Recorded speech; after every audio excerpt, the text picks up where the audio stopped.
Bismillahirrahmanirrahim.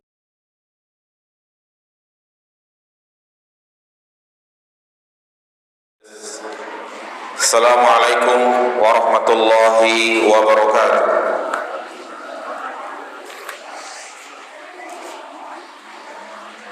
Innal hamdalillah nahmaduhu wa nasta'inuhu wa nastaghfiruh wa na'udzu billahi min shururi anfusina wa min sayyiati a'malina. May yahdihillahu fala mudilla lahu wa may yudlil fala hadiya lahu. Ashhadu an la ilaha illallah wahdahu la syarika lah wa ashhadu anna Muhammadan abduhu wa rasuluhu la nabiyya ba'dah. Allahumma salli ala Muhammad wa ala ali Muhammad. Amma ba'du, ayyuhal ikhwah rahimani wa rahimakumullah. Kembali kita akan melanjutkan pembahasan hadis Al-Arba'in An-Nawawiyah lil Imam An-Nawawi rahimahullahu ta'ala.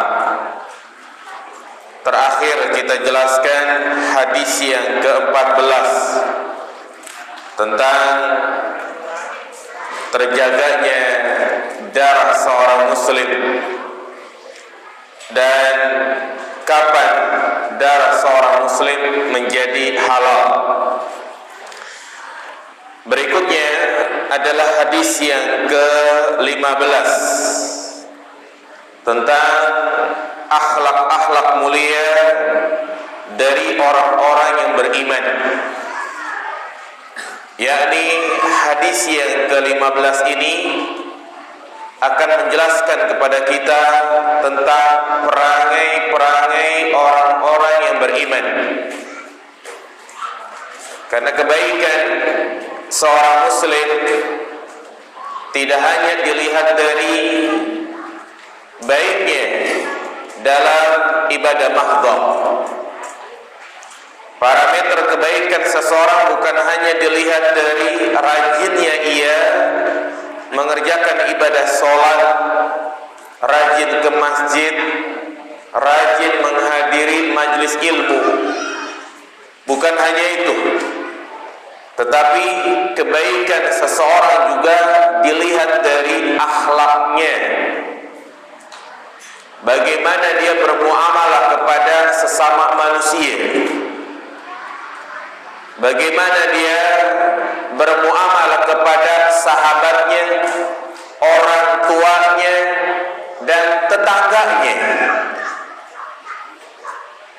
Rasulullah SAW mengingatkan, khiyarukum ahasinukum akhlaqa. Jadi orang yang paling baik di antara kalian adalah orang yang paling baik akhlaknya.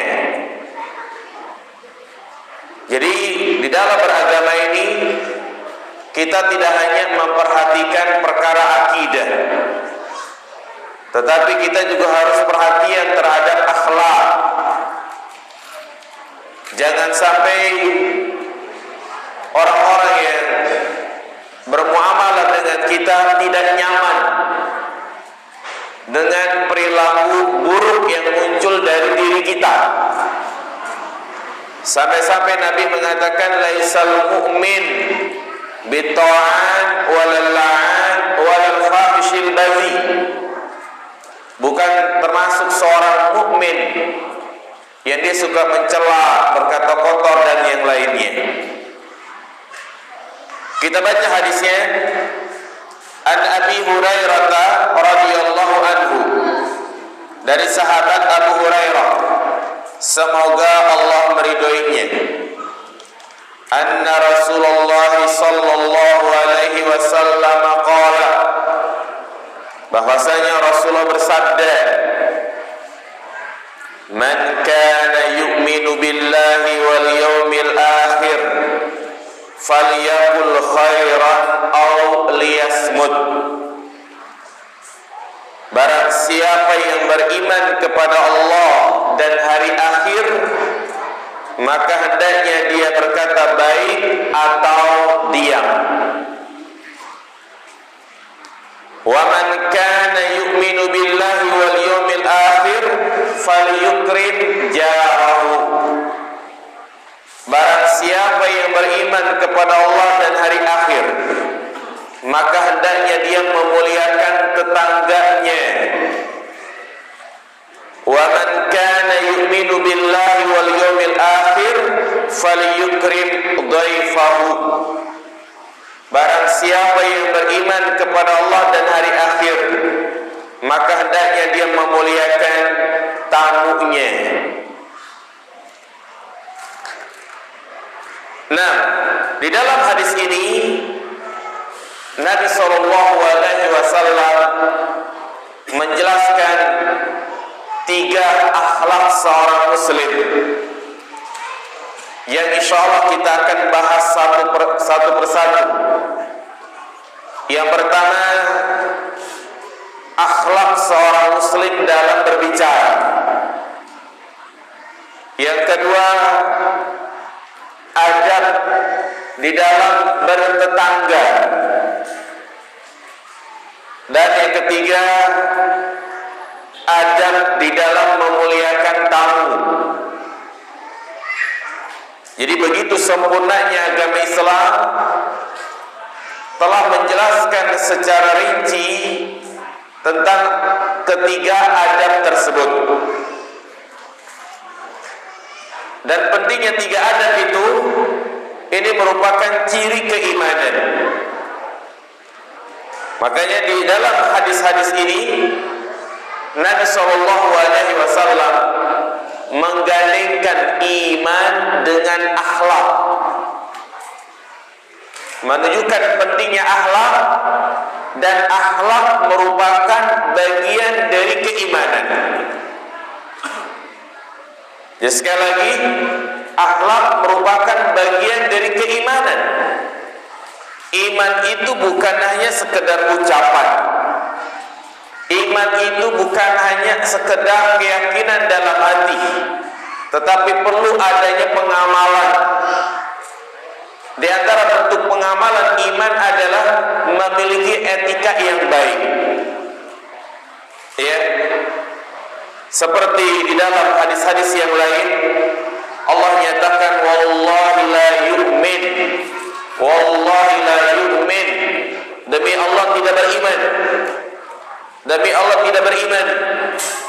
Kila, dikatakan, siapa ya Rasulullah? Yaitu di mana seseorang yang tetangganya tidak merasa aman dengan lisannya. Nah, dan juga di dalam hadis ini Rasulullah SAW menggabung antara iman kepada Allah dan iman kepada hari akhir. Man kana yu'minu billahi wal yawmil akhir. Sementara yang namanya rukun iman bukan hanya 2 ini saja, tetapi ada iman kepada malaikat, iman kepada kitab-kitab, iman kepada para rasul. Tetapi seringkali iman kepada Allah itu digandingkan dengan iman kepada hari akhir. Seperti dalam Al-Quran disebutkan, innama ya'muru masajid Allah. Apa kelanjutannya? Man amana billahi wal yawmil akhir. Orang-orang yang memakmurkan masjid mereka adalah orang-orang yang beriman kepada Allah dan hari akhir. Jadi seringkali kita mendengar iman kepada Allah disandingkan dengan iman kepada hari akhir. Kenapa? Syekh Muhammad bin Shalih Al-Utsaimin memberikan penjelasan. Yang pertama, karena iman kepada Allah itu memiliki kaitan yang sangat erat dengan iman kepada hari akhir. Orang yang beriman kepada Allah pasti dia beriman kepada hari akhir. Sebaliknya, orang yang tidak beriman kepada Allah, tidak percaya adanya Tuhan, pemahaman-pemahaman ateis, yang mereka lebih mengedepankan akal. Percaya enggak mereka adanya surga neraka? Tidak percaya. Mereka menganggap kematian adalah akhir segala-galanya. Orang kalau sudah mati, ya sudah tidak ada lagi. Itulah orang-orang yang tidak beriman kepada Allah, dia juga tidak beriman kepada hari akhir. Kemudian alasan yang kedua, iman kepada Allah itu akan menumbuhkan perasaan mahabbah, cinta. Sementara iman kepada hari akhir akan menumbuhkan rasa al-khauf, takut. Kalau kita disebutkan tentang hari akhir, maka akan tumbuh rasa khawatir, rasa takut. Apalagi diceritakan tentang neraka, begitu dahsyatnya azab neraka, tumbuh rasa takut. Dan kedua hal ini harus ada pada hati kita setiap kali kita mengerjakan ibadah, yaitu al-mahabbah atau ar-raja dan juga apa? Al-khauf. Ya. Kedua hal ini bagaikan dua sayap burung yang tidak bisa dipisahkan. Nah, kemudian jamaah dirahmati Allah Subhanahu wa taala, kita akan bahas akhlak yang pertama, yaitu etika di dalam berbicara. Ketahuilah jamaah dirahmati Allah Subhanahu wa taala, salah satu nikmat yang teramat besar yang Allah berikan kepada kita adalah nikmat lisan. Salah satu anggota tubuh yang kita miliki yang kecil dan tidak bertulang, tetapi memiliki peran yang sangat penting.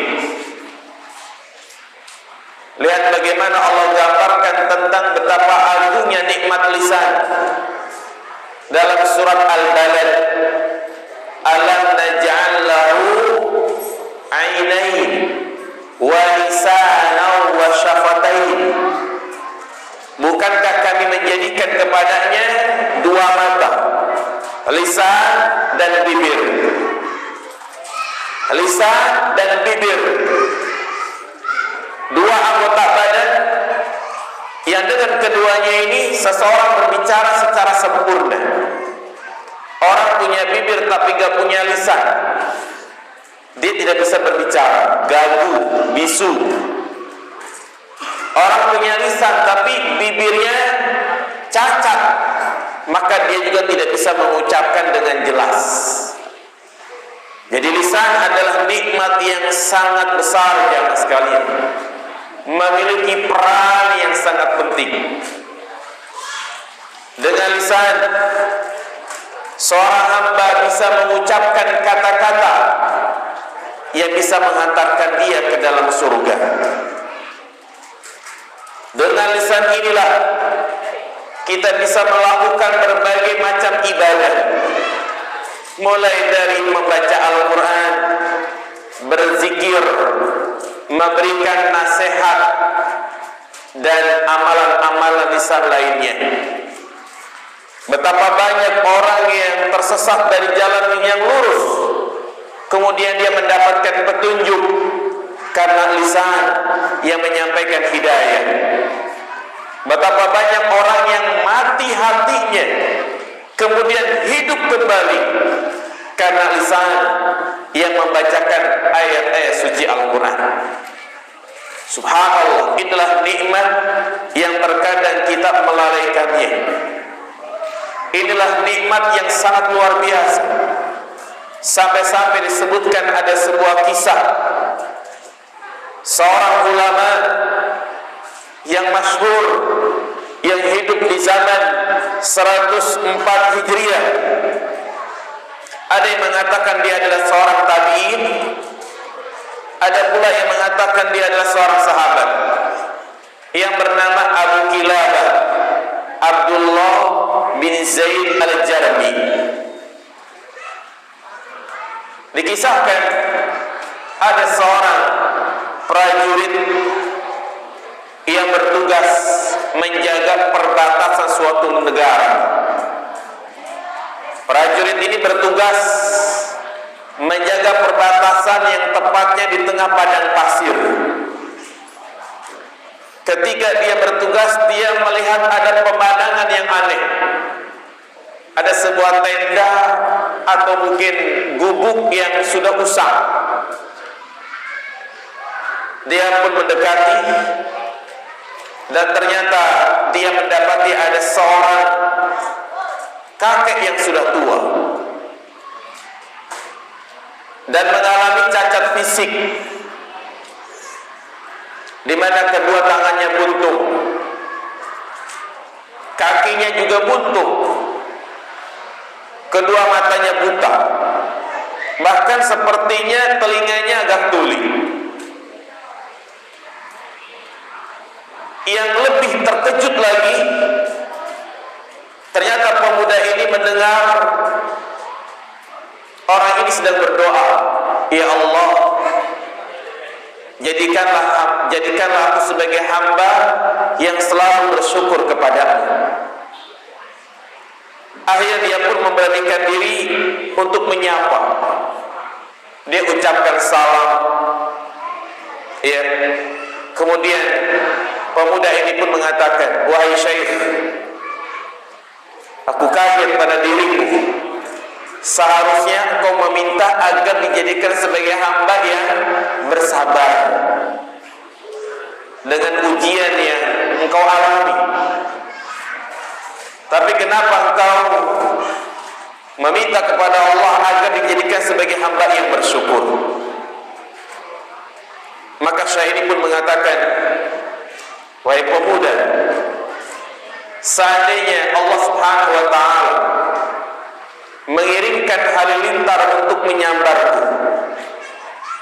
seandainya Allah mengangkat gunung kemudian menjatuhkan ke arahku, seandainya aku berada di tengah laut dan aku pun tenggelam, semua itu tidak akan mengurangi rasa syukurku kepada Allah Subhanahu wa ta'ala.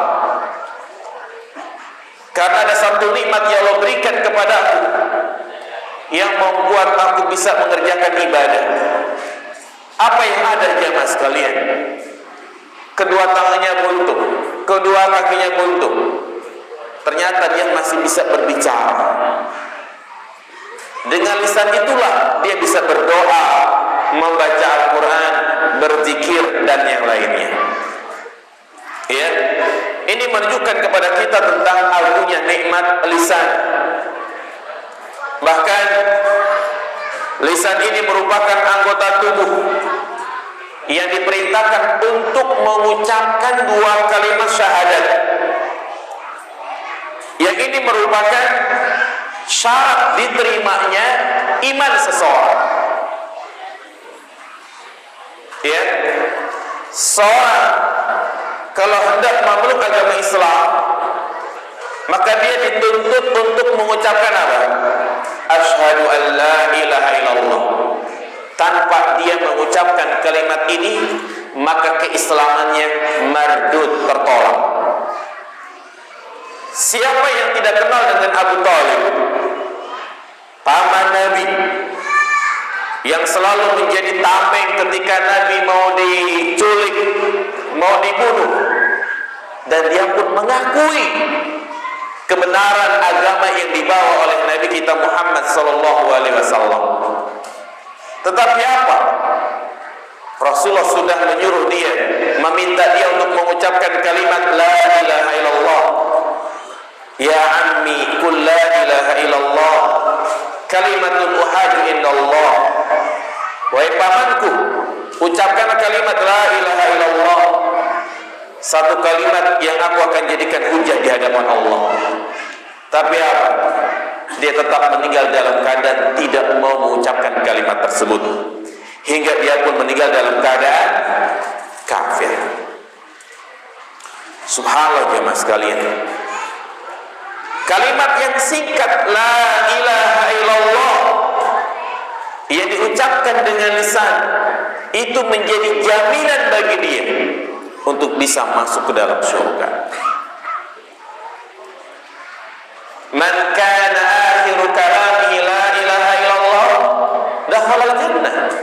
Barang siapa yang akhir hidupnya mengucapkan kalimat la ilaha illallah, maka dijamin masuk ke dalam surga. Inilah tuntutan bagi orang yang masih hidup untuk berusaha mentalkin orang yang sedang sakaratul maut, orang yang sudah terlihat tanda-tanda kematian. Maka hendaknya kita mendekat ke arah telinganya dan kita sampaikan kepadanya la ilaha illallah. Ini cara talqin yang benar. Mentalqin itu bukan pas sudah dikuburin. Sebagian masyarakat kita mentalqin itu kalau sudah dikuburin, sudah beres selesai baru ditalqin. Yang benar, talqin itu adalah sebelum dia meninggal, ketika didapati tanda-tanda kematiannya. Itulah yang dilakukan oleh Nabi kita Muhammad sallallahu alaihi wasallam. Adapun talqin setelah kematian tidak bermanfaat lagi. Orang kalau sudah masuk ke dalam kubur, sudah tidak ada tuntutan lagi untuk mengerjakan syariat dan mengucapkan kalimat tersebut bagian dari syariat. Ya. Nah, makanya Rasulullah SAW selalu berusaha agar seseorang itu mengucapkan kalimat la ilaha illallah. Seorang pemuda Yahudi yang sedang sakit, Nabi pun menjenguknya, ya, dan Nabi meminta dia untuk memeluk agama Islam, hingga akhirnya dia pun mengucapkan dua kalimat syahadat. Dan Nabi mengatakan alhamdulillahilladzi anqadhahu minan nar. Segala puji bagi Allah yang telah membebaskan dia dari api neraka. Subhanallah, begitu penting peran lisan jemaah. Ya, satu orang yang kita dakwahi, kemudian dia mengikuti apa yang kita arahkan, maka pahalanya itu lebih baik dari unta merah. Makanya Nabi Allah Subhanahu wa taala memuji orang-orang yang menggunakan lisannya untuk berdakwah, baik dengan tulisan maupun dengan lisan. Wa man ahsanu qaulan mimman da'a ilallah wa amila sholihan. Tidak ada orang yang paling bagus perkataannya daripada orang yang menggunakan lisannya untuk mengajak manusia kepada Allah dan melakukan amal soleh. Namun ingat jemaah, terkadang sebaliknya, lisan yang kita miliki, satu kalimat yang terlontar dari mulut kita itu bisa menjerumuskan ke dalam neraka. Selain Nabi Shallallahu Alaihi Wasallam menjelaskan tentang pentingnya lisan, beliau juga selalu memberikan peringatan agar kita waspada dari yang namanya petaka-petaka lisan. Bahkan beliau mengatakan wa innal abda la yatakallamu bil kalima min sukhtillah la yulqi laha balan yahwi biha ila jahannam. Sesungguhnya ada di antara hamba yang dia mengucapkan satu kalimat yang membuat Allah murka, dan dia pun masa bodoh dengan ucapan tersebut hingga akhirnya dia pun terjerumus ke dalam neraka. Itulah orang-orang yang melecehkan agama Allah, kadang dijadikan sebagai candaan, dan dia masa bodoh. Justru itu membuat Allah murka. Maka penting bagi kita untuk mengetahui petaka-petaka lisan, ucapan-ucapan apa saja yang itu bisa menghantarkan ke dalam neraka. Jadi jangan dikira remeh jemaah. Yang pertama adalah ucapan yang mengandung kesyirikan dan kekufuran. Jadi orang itu terjerumus ke dalam syirik, ya, menjadi kafir bukan hanya dengan perbuatan. Kalau perbuatan jelas, orang nyembah kubur, orang nyembah patung, musyrik. Tapi terkadang dengan ucapan itu bisa menjerumuskan seseorang ke dalam kesyirikan. Apa ucapan-ucapan yang mengandung syirik, yang mengandung kekufuran? Di antaranya adalah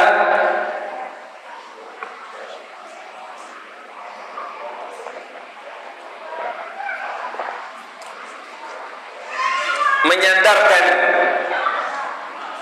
nikmat yang kita dapat kepada selain Allah. Nah, ini termasuk syirkun fil alfaz, kesyirikan dalam lafaz, menyandarkan kenikmatan kepada selain Allah.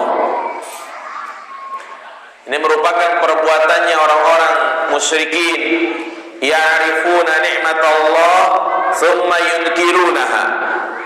Awalnya mereka menetapkan kenikmatan dari Allah, kemudian mereka mengingkarinya. Ucapan yang benar tatkala kita mendapatkan nikmat adalah apa? Alhamdulillah, segala puji bagi Allah.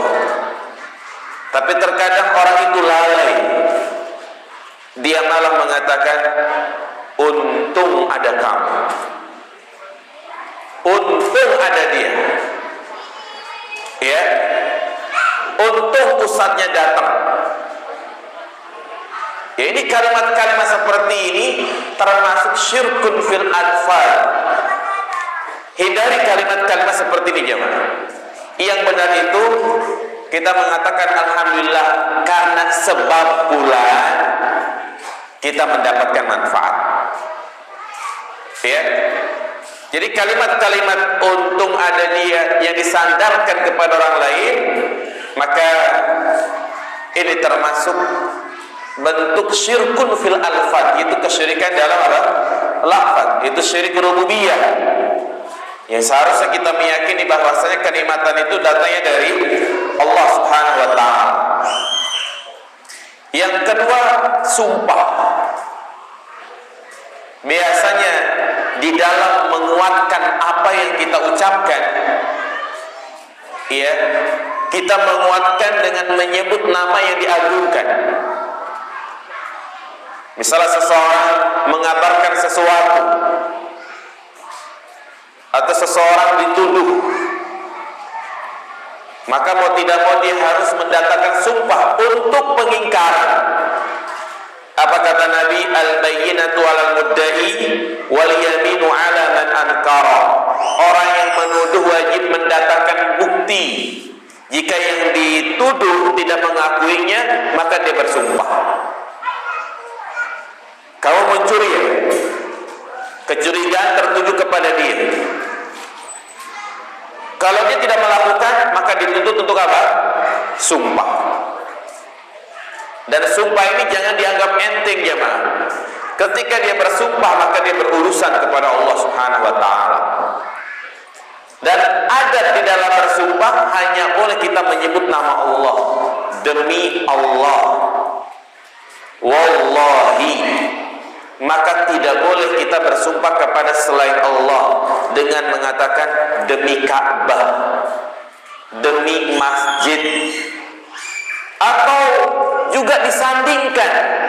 Sering kita mendengar ungkapan orang yang bersumpah demi Allah dan Rasulullah. Tidak boleh. Demi Allah dan Rasulullah tidak boleh. Sama seperti halnya ucapan atas kehendak Allah dan atas kehendakmu ya Rasulullah. Seorang datang mengatakan ya Rasulullah, Masya Allah wa syi'ta, atas kehendak Allah dan atas kehendakmu. Maka Nabi pun mengingatkan, tidak seperti itu. Qul Masya Allah wahdah. Iya, Kemudian juga di antara kalimat-kalimat yang mengandung kekufuran adalah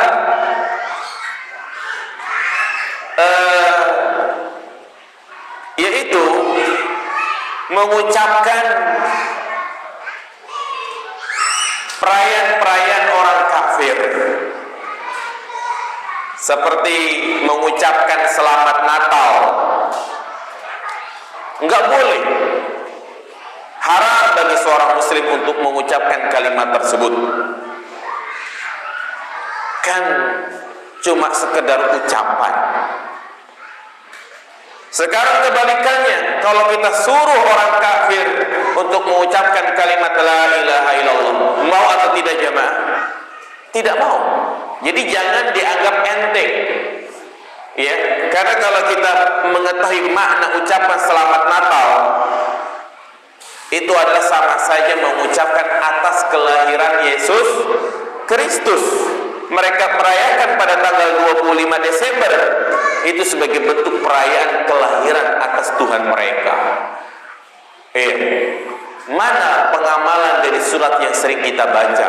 Qul huwallahu ahad, Allahus samad, lam yalid wa lam yulad wa lam yakul lahu kufuwan ahad. Kita tahu Allah itu tidak dilahirkan dan tidak melahirkan. Toh kenapa dia ikut-ikutan mengucapkan selamat Natal?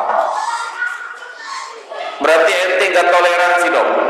Toleransi yang benar bukan seperti itu. Toleransi yang benar adalah biarin mereka beribadah, biarin mereka berhari raya, bukan malah kita ikut nimbrung ke dalamnya. Kita punya prinsip, lakum dinukum waliyadin, lana a'maluna walakum a'malukum. Jangan hanya untuk menarik hati seseorang, dia mengorbankan akidahnya. Nah, juga di antara ucapan-ucapan bentuk kekufuran, ingat ya, bentuk kekufuran di sini tidak melazimkan orang itu keluar dari Islam. Ya, tidak melazimkan orang itu keluar dari Islam. Bisa kufurun asghar, kufur kecil, dan bisa kufur akbar. Termasuk juga yaitu mencela masa, ya, mencela waktu. Allah katakan dalam hadis kursi, la tasubud dahra wa ana dahru uqallibul laila wan nahar. Jangan kalian mencela masa, karena sesungguhnya aku adalah masa yang membolak-balikan hari. Apa contohnya? Seperti orang jualan mengatakan begini, apes banget ya hari ini ya, sial banget hari ini ya. Ini nggak boleh ya, gara-gara hujan seharian jualan es kagak laku, sial banget ya hari ini. Tidak boleh jemaah ya. Seorang muslim ketika dia mendapati sesuatu, mendapati kenyataan tidak sesuai harapan, maka yang dia katakan apa? Qadarullah wa masya'a fa'al. Ya, atas kehendak Allah semuanya terjadi. Juga di antara ucapan yang mengandung kekufuran adalah ucapan andai. Dalam bahasa Arab apa jemaah? Lau. Di dalam pembahasan tauhid itu dibahas secara khusus tentang mengucapkan kalimat lau, andaikan. Ada 3 perincian hukum jemaah. 2 haram, 1 diperbolehkan. Ucapan andai yang haram yang pertama adalah dia mengucapkan kalimat andai dalam rangka untuk memprotes syariat-syariat Allah Subhanahu wa ta'ala. Contoh, dia mengatakan, ya, andaikan khamr itu halal, mungkin kita bisa jualan dan dapat untung banyak. Berarti kan dia apa ini? Protes dengan keharaman apa? Khamr. Ya, andaikan wanita itu boleh menikah lebih dari satu, enak kali ya. Jadi dia tidak setuju dengan syariat. Andaikan wanita itu boleh jadi pemimpin, ya, mungkin wanita itu bisa berkuasa. Andaikan wanita itu boleh safar tanpa mahram. Nah, jadi kalimat-kalimat seperti itu bentuk apa jemaah? Protes terhadap syariat. Nah, yang kedua, ucapan Anda yang tidak boleh memprotes takdir. Ya, memprotes apa yang Allah takdirkan. Nah, seperti misalnya ucapan, andai tadi anak kita enggak keluar rumah, mungkin enggak ketabrak. Ya, andaikan kita tadi berangkatnya pagi, mungkin enggak kena macet. Andaikan kita tadi di rumah aja, ya, mungkin kita dapat jatah. Nah, ini berarti dia protes terhadap apa jemaah? Takdir. Ya, jadi ketika dia terkena musibah, dia mengatakan, andaikan tadi dia tidak melakukan ini, tidak melakukan itu, ya. Ya, misalnya seperti kasus kebakaran gitu ya. Coba andaikan dia tadi nggak masuk ke rumahnya, ngambil barangnya, mungkin nggak kena. Tuh. Ini nggak boleh jemaah. Karena tentunya apa yang sudah terjadi itu semua atas kehendak siapa? Allah Subhanahu wa Ta'ala. Makanya sekali lagi, apapun yang kita dapati yang tidak sesuai dengan keinginan kita, maka kita ucapkan apa? Qadarullah wa ma syaa fa'al. Yang boleh itu yang ketiga, untuk yang akan datang, yakni mengharapkan kebaikan. Andaikan gaji saya naik, maka saya mau traktir teman-teman. Boleh gak ini? Boleh. Andaikan dapat tahun depan dapat apa? Andaikan Ramadan besok dapat THR, saya mau dapat umroh. Ini boleh untuk hal yang akan datang sebagai bentuk ar-raja, harapan. Baik. Jadi itu ucapan-ucapan yang mengandung kekufuran. Kemudian juga di antara petaka lisan, al-qaulu 'ala Allah bighairi ilmin. Berkata tentang Allah tanpa ilmu. Ini termasuk dosa besar.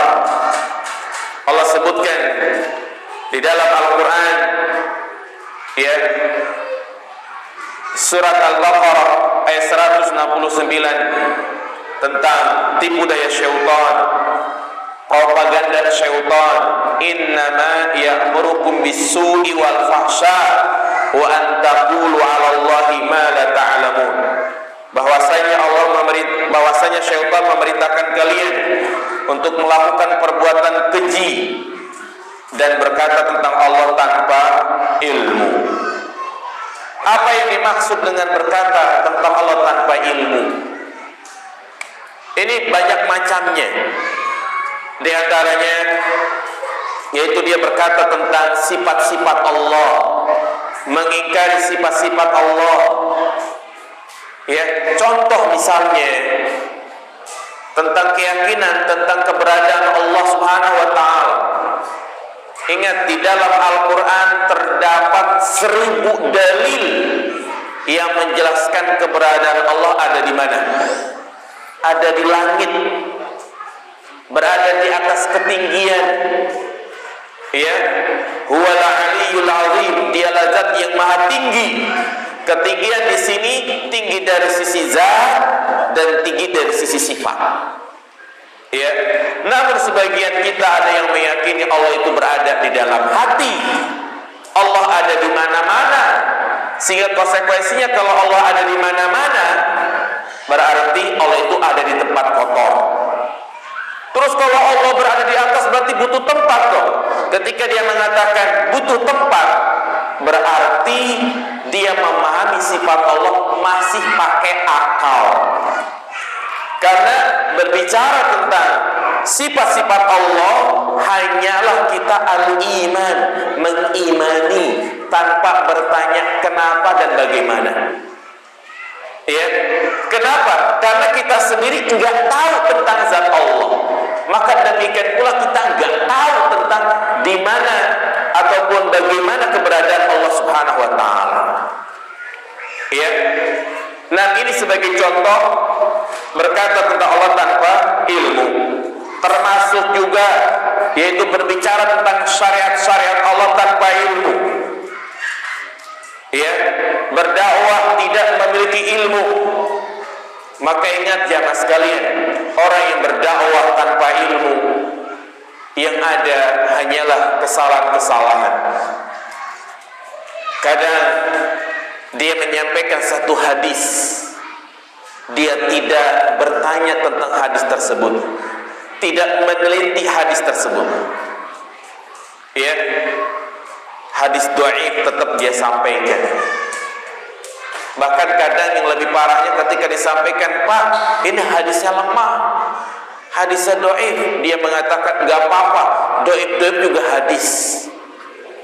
Makanya termasuk petaka lisan adalah seseorang menyampaikan hadis-hadis dhaif. Apa kata Nabi SAW?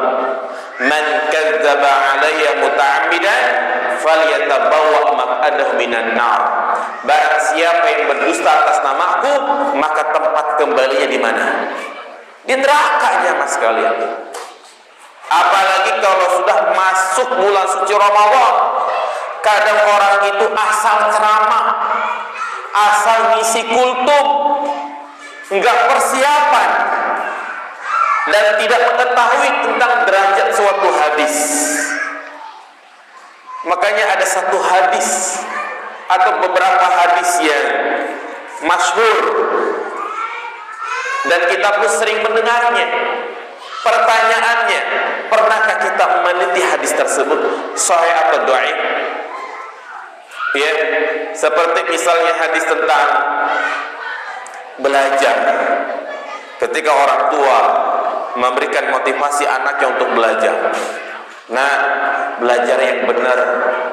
Nah, gak apa-apa belajar yang jauh. Ya, karena Rasulullah mengatakan utlubul ilma walau bisin.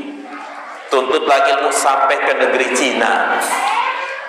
Emang di Cina ada apaan jamaah sekalian? Orang mau usaha ngambil barang di sana gak apa-apa. Tapi kalau belajar ilmu agama ke Cina ada apaan? Nah, ini hadis yang masyhur jamaah. Pernah kita meneliti sahih atau dhaif? Belum pernah. Iya, kita lanjutkan. Juga di antara hadis-hadis lemah yang beredar di bulan suci Ramadan khususnya, karena sebentar lagi kita akan memasuki bulan tersebut, yaitu tentang keutamaan orang yang tidur. Disebutkan dalam hadis, sumtus shaimi tasbih wa naumuhu ibadah. Diamnya orang yang berpuasa seakan-akan bertasbih, dan tidurnya orang yang berpuasa adalah apa? Ibadah. Sehingga hadis ini membuat orang itu ketika berpuasa lebih sering apa jemaah? Tidur. Ketika sang suami tidur dibangun oleh istrinya, mas ibadah mas, sholat. Apa jawabnya? Orang lagi ibadah kok dibangunin? Ya, jadi hadis itu adalah hadis yang lemah jemaah sekalian. Atau tentang Ramadan terbagi 3. Nah, ini perlu kita sampaikan. Ya, walaupun itu sudah mendarah daging, walaupun itu selalu disampaikan ketika kultum, kuliah terserah antum.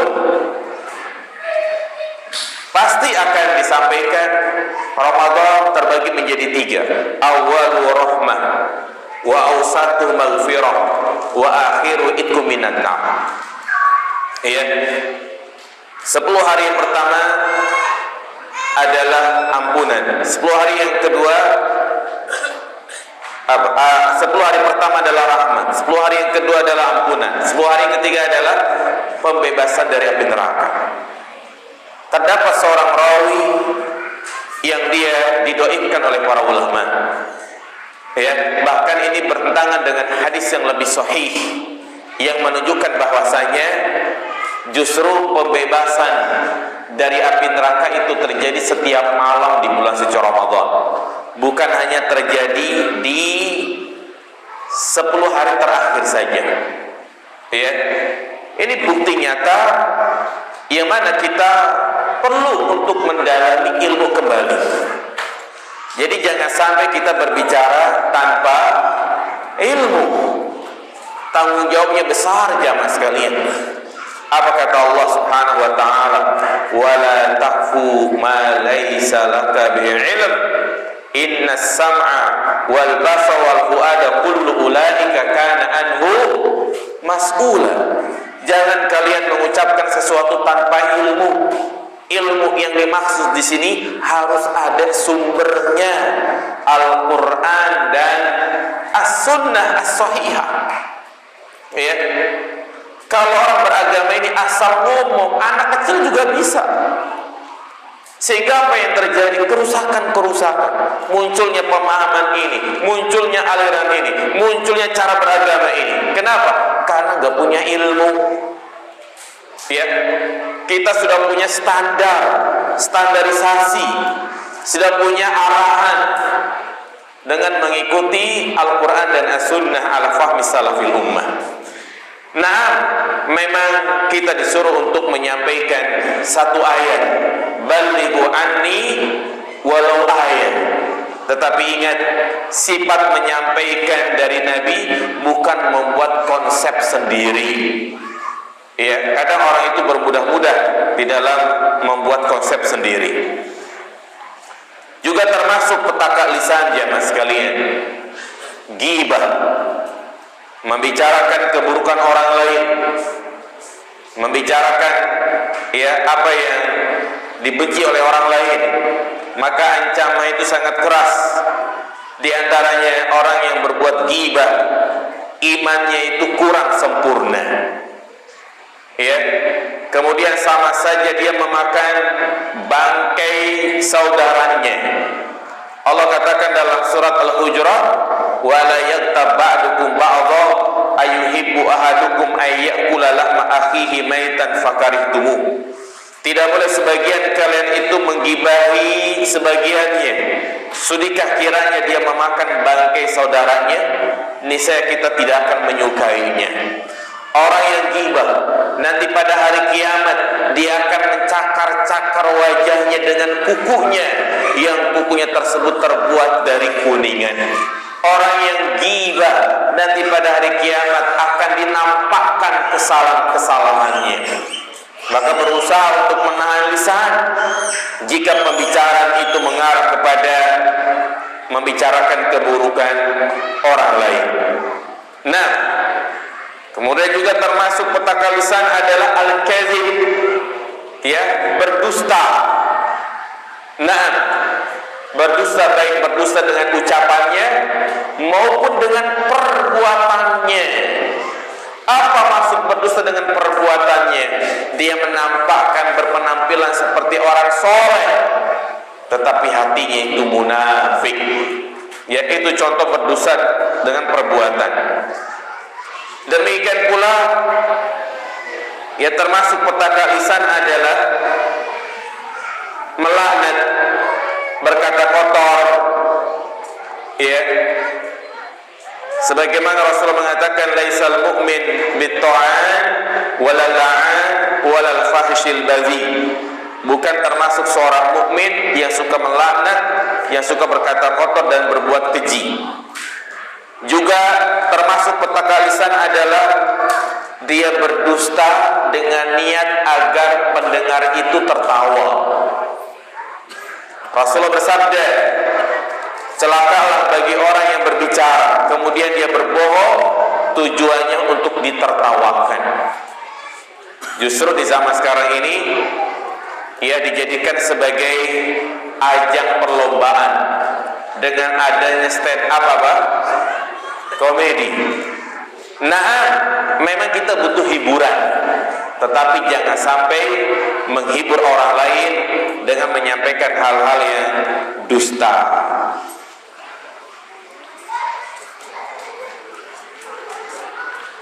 Apakah termasuk petaka lisan jika meremehkan suatu maksiat dan akan terjadi berbalik pada kita? Misal, kok ada orang seperti itu ya, korupsi, zalim. Ini bukan ya, ini bukan termasuk petaka lisan. Ya, justru ya dengan ucapan seperti itu kita waspada ya dari melakukan tindakan kezaliman tersebut.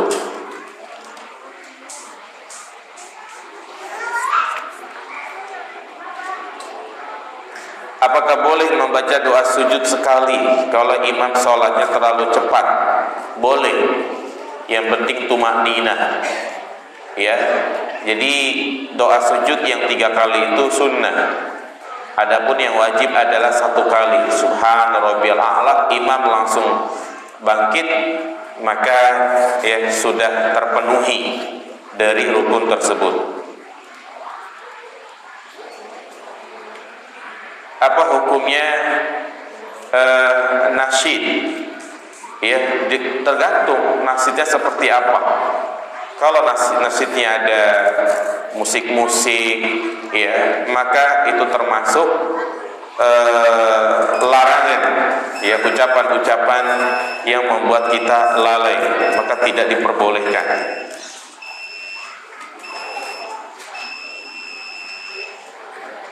Bagaimana hukumnya seorang muslim yang bekerja sebagai kontraktor terus membangun gereja? Ya nggak boleh, dia harus tolak ya, karena termasuk tolong-menolong dalam keburukan. Nggak boleh ya, kita harus punya prinsip, toh rezeki mah dari mana datangnya ya mah. Insya Allah Allah akan memberikan ya pintu rezeki dari arah yang berbeda.